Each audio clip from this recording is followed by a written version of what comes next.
আজ বুধবার সকালে লালবাগের টিকাটুলি পাড়ায় বাবু শেখের বাড়ি থেকে তার মেঝো ছেলে আলিম শেখের মৃতদেহ উদ্ধার হয়। খবর ছড়াতে এলাকায় চাঞ্চল্য সৃষ্টি হয়। মৃতদেহ ময়নাতদন্তের জন্য মর্গে পাঠানো হয়েছে। জানা গেছে আলিম শেখ, যিনি শাহী শেখ নামেও পরিচিত, 9 বছর আগে প্রেম করে বিয়ে করেন দিশা রায়কে। তাদের 3 বছরের একটি মেয়েও রয়েছে। তবে পরিবার সূত্রে জানা যায়, বিয়ের পর থেকে স্বামী স্ত্রীর মধ্যে প্রায়ই অশান্তি হতো। তবুও এতদিন বিষয়টি নিয়ে কখনো পুলিশের অভিযোগ দায়ের করা হয়নি।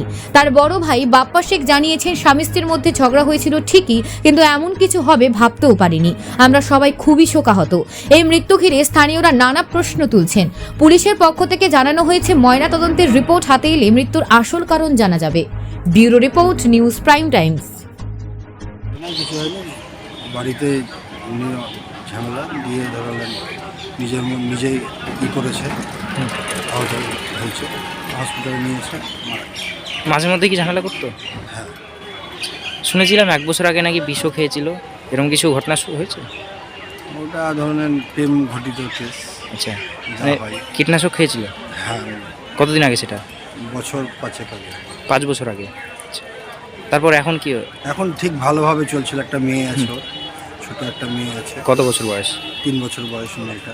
আচ্ছা, বাচ্চা একটা মেয়ে আছে। হুম। কতদিন আগে বিয়ে হয়েছে? বিয়ে কতদিন আগে হয়েছে? বিয়ে হয়েছে আপনার 2009। 2009। আচ্ছা, ওর নাম কি? আলিম শেখ। ডাকনাম নাম কিছু? সানি। ডাকনাম সানি। আচ্ছা, স্ত্রীর নাম দিশা দিশা।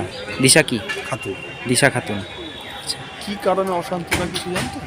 কিছু জানি না দাদা, আচ্ছা, ও কি নেশা টেশা করতো? তা বলতে পারবো না। আপনার নাম? আমার নাম বাপ্পা, আমি বড় ভাই। পুরো নাম? বাপ্পা। বাপ্পা শেখ। বাপ্পা শেখ।